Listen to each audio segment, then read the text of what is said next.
Energy and persistence conquer all things. A powerful quote by Benjamin Franklin.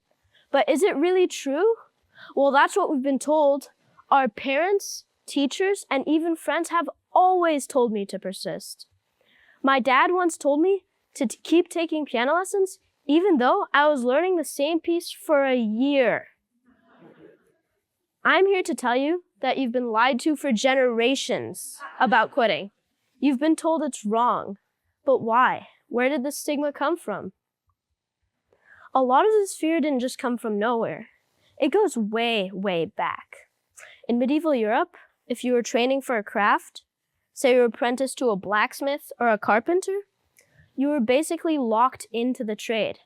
Families would even pay a master craftsman to train their kid, and this apprenticeship took years.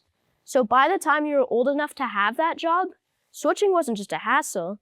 It would leave you without pay, embarrass your family, and make it harder to survive. The message was basically, you get what you get, and if you get upset, you're a disgrace. And then, centuries later, in the 1950s, the US economy was booming, unemployment was low, and people stayed in the same job for decades. It wasn't weird to have the same boss from age 20 to retirement. So, if you quit, even for a good reason, you were looked down upon.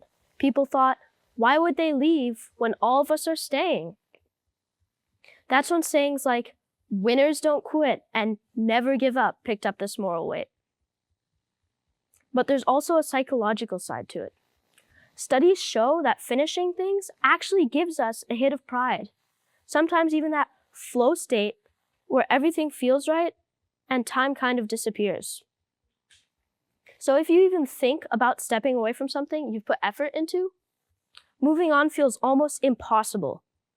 Add in cognitive biases, the little mental shortcuts that make us stick to things just because we've invested time, and moving on is impossible. But it doesn't have to be this way. Some cultures treat pivoting as completely normal. In the world of tech, fail fast is a philosophy.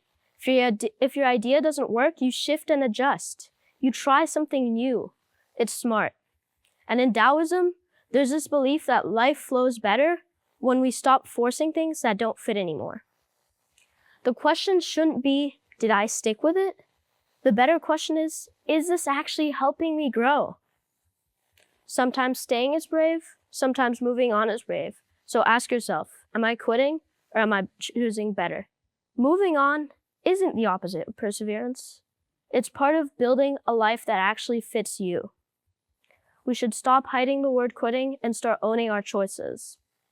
As material science shows us, hard, brittle things break, but malleable ones bend and adapt. Thank you.